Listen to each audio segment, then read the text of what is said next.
Hola, amigues i amics.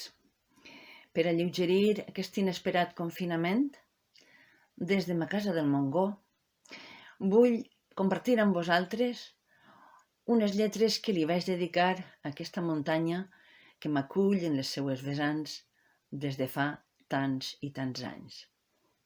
Llegendari Montgó. D'ençà que tinc memòria, l'escenari de la meua vida manté com a ancestral capçalera al llit el fabulós Montgó. Massís de silueta canviant, segons d'on se'l contemple. Elefant de pell rocallosa enllumenada per infinites tonalitats de gris, roig i taronja. Puny superb escapat de terra per a que les muntanyes de la marina s'aferren a la mar.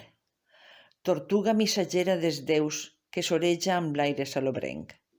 Fita senyera de naus que des de l'antigor han agraït tenir el seu cap gros per destí.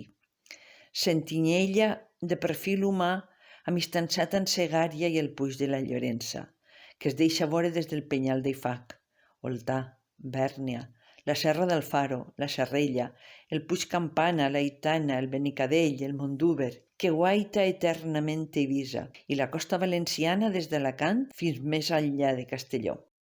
Mont paternal que acomboia embarrancades, espadats, clivelles, avencs, centenars de criatures de qualsevol gènere i classe. Vaixell petri ancorat a la riba, que amaga en les entranyes misteris indesxifrables, secrets atàvics, històries llegendàries i contarelles a les que mai no m'he pogut resistir. I vaig a contar-vos una contarella del llegendari Montgó. Abans que el Montgó fora muntanya, era un gegant, i el Puig de la Llorença la seua dona. Vivien per l'interior de la marina i venien ara i adés a la costa amb les filles a banyar-se i menjar peix fresc. D'una manotada agafaven una mola de ladrocs, sardines, tonyines, gambes o un bon grapat de neros, raps i polps. En arramblar amb tots els peixos de la badia i dels penya-segats de la costa, entraren mar endins i m'emprengueren les criatures del banc d'Eivissa. La mare dels peixos, preocupada per la destrossa, intervingué. Un matí, quan les gegantes nadaven lluny de la vora, va remoure l'aigua per ofegar-les. Llorença, seguda entre Benitatxell i Moraira, intentà aixecar-se, però el capell que duia li tapà la cara. Ensopegà i caigué desmadeixada amb mig cos dins la mar. Cridava les filles perquè li agafaren els braços i se salvaren.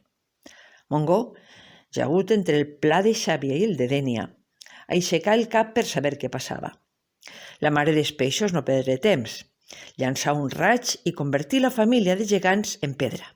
I així han quedat Montgó i Llorença, a un costat i a l'altre del riu Gorgos, sol cobert pel foc del raig. Cos i membres formen les Planes, el Cap de Sant Antoni, la Guàrdia, el Cap Prim, el Cap Negre, el Cap de la Nau.